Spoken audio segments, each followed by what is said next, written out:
Benvinguts al Minut de la Terra.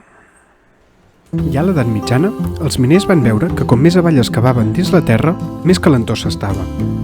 Qui sap què en feien de la calor, però el físic Lord Kelvin, d'ardent actualitat, naturalment, tenia una teoria. Que la terra va començar estant calenta i s'ha anat refredant com una patata bullida treta del forn. I amb aquesta idea, en Kelvin confiava poder calcular l'edat de la patata, del planeta. Imagina treure dues patates acabades de coure d'una nevera. Una si ha estat 1 minut i l'altra cap a mitja hora.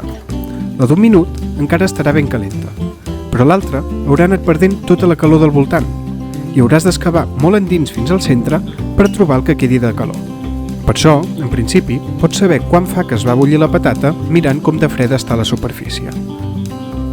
I això és tal qual el que va fer en Kelvin, però amb la Terra i científicament. Va agafar mesures de calor de les mines, les va posar en els seus càlculs i va concloure que uns 20 milions d'anys, que òbviament està molt equivocat.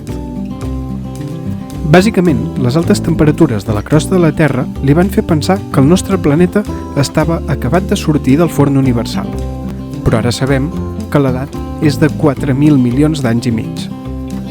L'error d'en Kelvin sovint s'ha atribuït a que no va tenir en compte la radioactivitat, que crea molta calor al centre de la Terra i la manté calenta, però la calor generada així es mou molt lentament per la roca sòlida i tenir-la en compte pràcticament no millora els càlculs originals en res.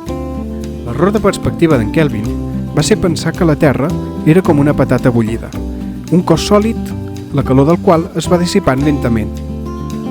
El mantell terrestre, la capa entre la superfície i el centre, és bastant sòlida, però no és rígida.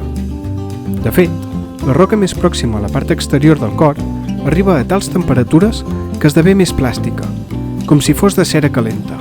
I com l'aire calent sobre l'espelma, la roca calenta puja per les corrents de convecció durant milions d'anys, repartint la calor més uniformement pel planeta. Aquest remenament porta molta calor del centre cap a la superfície, alimentant volcans i potser guiant les plaques tectòniques, i escalfant el fons de les mines, fent que la Terra sembli ben bé una patata sortida del forn còsmic, encara que sapiguem que no ho és.